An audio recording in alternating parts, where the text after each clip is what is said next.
Hey guys, and welcome back to my channel. This is my thoughts and opinions of Janelle Eason's docu-series Addicted to Growth, episode 3. In this episode, to me, nothing really much happened. It was kind of just her typing on her computer, going through all these incidents of the fight she had with David, and then her going and actually filing the no contact order, and her talking about going to therapy.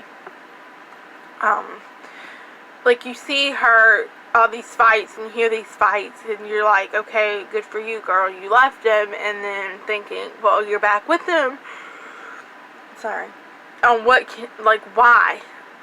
I personally don't get it. Like, if I was in this abusive relationship as she was in, and all these fights were recorded, and I went through the process of actually leaving, and I'm in a whole different state, I took my kids, I fled, I'm getting a no contact order, I'm trying to build a life here, just to turn around and go back.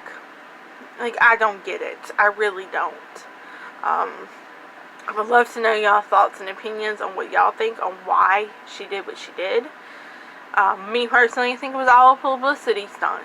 Like, to get back on Teen Mom. She thought if I do this and MCBCs, I've left David, they'll want me back. But I don't think they were ever really split up.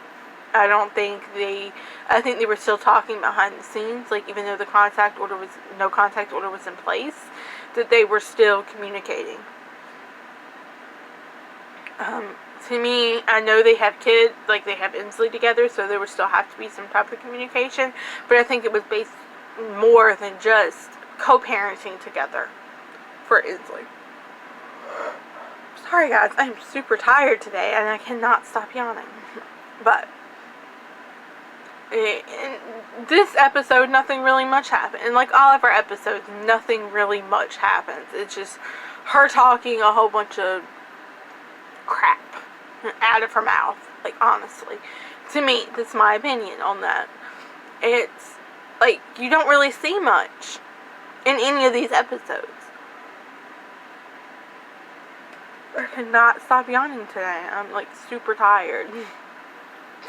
I am in school. I'm a CNA and medtech now. I'm in school for my nursing license, my RN license. So me staying up and doing schoolwork all night long, and then being a wife and a mother. I'm a stepmother to a 9-year-old little boy.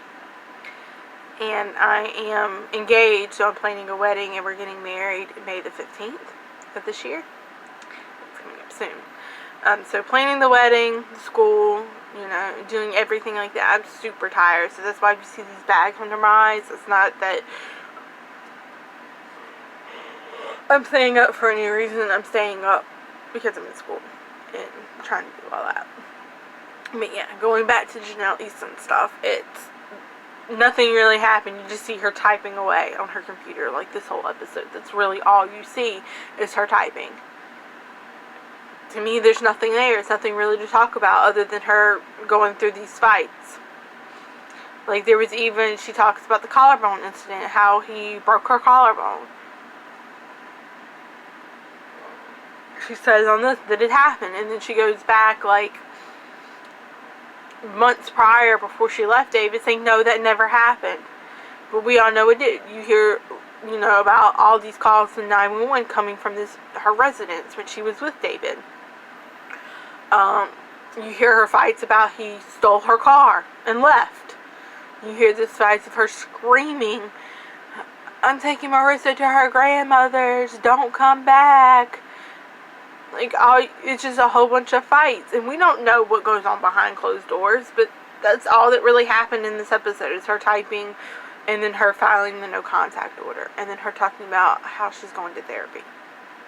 So please leave your thoughts and comments in the comment section below, and I'll see you next time. Bye guys.